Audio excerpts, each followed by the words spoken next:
ایک شخص مکہ مکرمہ میں حاضر ہوا اور اس نے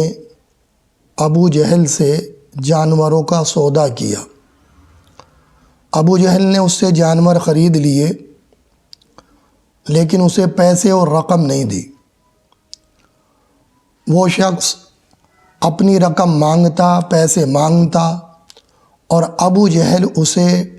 ٹال دیا کرتا تھا، اس کو رقم نہیں دیا کرتا تھا۔ اس ٹال مٹول میں ایک عرصہ گزر گیا۔ ایک دن وہ شخص پھر ابو جہل سے اپنا حق لینے کے لیے حاضر ہوا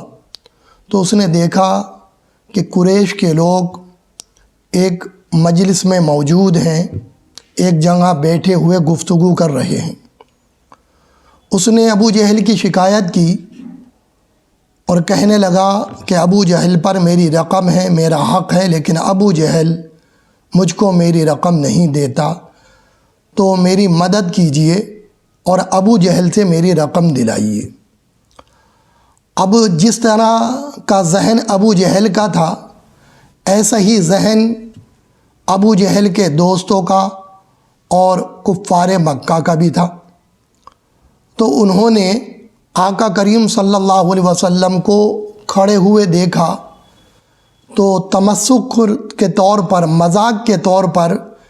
کہ آج موقع ملا ہے محمد ابن عبداللہ صلی اللہ تعالی علیہ وسلم کی بے عزتی کی جائے، معاذ اللہ ثم معاذ اللہ۔ تو انہوں نے اس آدمی سے کہا کہ دیکھو وہ جو سامنے شخص کھڑا ہے اس کے پاس جاؤ، وہ تمہارا حق دلا دے گا، وہ تمہارا جو ادھار ہے ابو جہل کے اوپر وہ شخص تم کو دلوا دے گا۔ انہوں نے اس آدمی کو آقا محمد مصطفیٰ صلی اللہ علیہ وسلم کے پاس بھیج دیا اور دل کے اندر حضور کی بے عزتی کروانے کا ارادہ تھا کہ ابو جہل کی طاقت ہے اور وہ مکھیا ہے، حضور اس کے پاس جائیں گے تو ابو جہل ان کی توہین کرے گا، بے عزتی کرے گا، معاذ اللہ ثم معاذ اللہ، اور انہیں رسوا کر کر اپنے گھر سے بھگا دے گا۔ لہذا انہوں نے اس ارادے سے اس آدمی کو حضور صلی اللہ علیہ وسلم کے پاس بھیج دیا۔ اس نے حضور صلی اللہ علیہ وسلم کی بارگاہ میں عریضہ پیش کیا کہ میرا حق ہے ابو جہل کے اوپر اور وہ میرا ادھار، میرا قرض نہیں دے رہا، ٹال مٹول کرے جا رہا ہے اور میں بڑا پریشان ہوں، آپ میری مدد فرمائیے۔ حضور نبی کریم صلی اللہ علیہ وسلم نے اس کا عریضہ سنا اور آپ فوراً اس کے ساتھ چل دیے۔ اللہ اکبر، قربان جاؤں میں اپنے آقا کریم صلی اللہ علیہ وسلم کے اس عمل پر کہ آپ کی اس سے کوئی جان پہچان نہیں، کوئی رشتہ داری نہیں، کوئی تعلق نہیں، بس ایک امید کے ساتھ آپ کی بارگاہ میں آیا ہے اور ابو الجہل جیسے خطرناک انسان کے پاس آقا کریم صلی اللہ علیہ وسلم اس کا حق دلانے کے لیے چل دیتے ہیں، تشریف لے جاتے ہیں۔ اتنے میں یہ جو مجلس میں بیٹھے ہوئے لوگ تھے تو یہ سب بہت خوش ہوتے ہیں کہ آج مزہ آئے گا، اور دو آدمی پیچھے سے بھیج دیتے ہیں کہ جا کر دیکھو آج معاملہ کیا پیش آتا، کیسے محمد ابن عبداللہ صلی اللہ تعالی علیہ وسلم کی بے عزتی ہوتی ہے، معاذ اللہ۔ لہذا حضور صلی اللہ علیہ وسلم ابو جہل کے گھر پر تشریف لے جاتے ہیں۔ حضور صلی اللہ علیہ وسلم ابو جہل کے گھر پر پہنچتے ہیں اور دستک دیتے ہیں، آواز دیتے ہیں۔ ابو جہل کانپ جاتا ہے اور لرز جاتا ہے اور اس کا چہرہ فک پڑ جاتا ہے جب وہ دروازہ کھولتا ہے تو دیکھتا ہے کہ آقا کریم صلی اللہ علیہ وسلم دروازے پر ہیں، اور حضور نے ارشاد فرمایا کہ ابو جہل، اس آدمی کا تمہارے اوپر حق ہے، اس آدمی کا تمہارے اوپر قرض ہے، اس کا قرض ادا کرو، اس کا حق اسے واپس کرو۔ میں اتنا کہنا تھا کہ ابو جہل گھبرا گیا اور فوراً دوڑا دوڑا گھر کے اندر گیا تو حضور نے اس سے جاتے وقت ارشاد فرمایا کہ ابو جہل سنو، میں جب تک اس دروازے سے واپس نہیں جاؤں گا جب تک کہ اس آدمی کو تم اس کا حق واپس نہیں کر دو گے۔ یہ حضور نے اور ارشاد فرما دیا۔ لہذا وہ گیا اور جانے کے بعد ابو جہل نے لا کر اس کی رقم اس کو دے دی، اس کا حق اسے واپس کر دیا۔ حضور صلی اللہ علیہ وسلم اس انسان کو اس کا قرض دلا کر واپس تشریف لے آئے۔ اس انسان نے دیکھا کہ یہ کیسا شخص میرے ساتھ ہوا کہ جس نے جاتے کے ساتھ ہی فوراً حکم دیا، ابو جہل نے چوں چرا بھی نہیں کی، فوراً لا کر رقم مجھے دے دی، تو لاؤ میں ان کا شکریہ ادا کر دوں کہ جن لوگوں نے مجھے اس عظیم الشان انسان کا پتہ دیا۔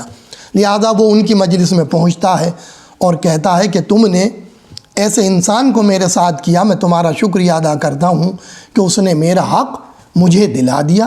اب وہ بڑے تعجب میں ہوئے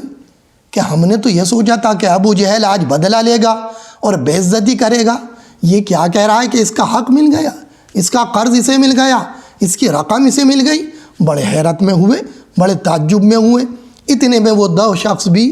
جو بھیجے گئے تھے یہ ماجرا اور معاملہ دیکھنے کے لیے، وہ بھی آ گئے اور انہوں نے بھی وہی حال، وہی ماجرا سنایا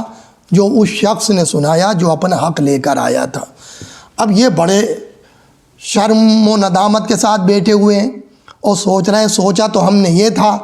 کہ محمد کے ساتھ برا ہوگا، لیکن یہ تو محمد کے ساتھ اچھا ہو گیا۔ اتنی دیر میں ابو جہل بھی آ گیا تو وہ لوگ ناراض ہوئے اور کہنے لگے، اے ابو جہل، تو سردار ہے، تو ہمارا رہبر ہے، تو ڈر گیا محمد ابن عبداللہ صلی اللہ تعالی علیہ وسلم سے اور ان کی بے عزتی نہیں کر سکا اور قرض بھی تو نے واپس کر دیا۔ تو اب ابو جہل کہتا ہے کہ نہیں، میں ڈرا نہیں، بلکہ معاملہ یہ ہوا کہ جب محمد ابن عبداللہ نے دستک دی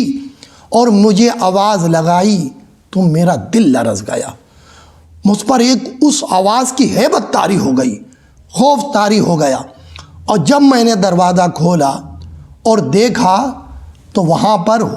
محمد ابن عبداللہ صلی اللہ تعالی علیہ وسلم کھڑے ہیں اور ساتھ میں ایک بہت بڑا اونٹ منہ کھولے ہوئے کھڑا ہے، اور وہ کہہ رہا ہے کہ اے ابو جہل، اگر تو نے ان کے ساتھ گستاخی کری یا نازیبا کوئی حرکت کری تو میں ابھی تیری منڈی تیرے سر جسم سے اکھاڑ دوں گا، اور جو آقا صلی اللہ علیہ وسلم کہہ رہے ہیں اس کام کو تو ابھی کر، ورنہ میں تیری گردن کو تیرے جسم سے الگ کر دوں گا۔ اب جب یہ میں نے ماجرا دیکھا تو میں لرز گیا، کانپ گیا، میرے دل پر خوف طاری ہو گیا، تو میں کچھ نہ کر سکا اور جا کر وہ رقم لا کر میں نے محمد ابن عبداللہ صلی اللہ تعالی علیہ وسلم کے سامنے ہی اس شخص کو دے دی۔ اب بتاؤ اس حالت میں کیا کرتا؟ کیا مر جاتا؟ جب اونٹ میرے سامنے کھڑا ہے، میری گردن کو جسم سے الگ کر دے گا تو میں کیا کرتا؟ تو سب لوگ پھر بول اٹھے کہ یہاں بھی محمد کا جادو اثر کر گیا، یہ محمد بہت بڑا جادوگر ہے۔ حضرات گرامی، جس کے دل میں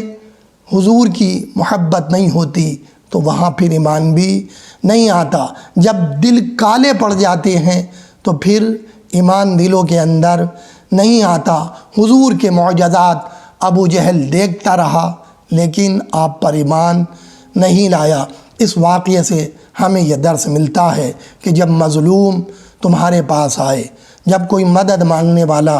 آپ کے پاس آئے تو ہمارے نبی کریم صلی اللہ علیہ وسلم کی یہ سنت ہے کہ مظلوم کی مدد کی جائے، اور جس نے آپ سے مدد مانگی ہے اس کی مدد کی جائے، اور اگر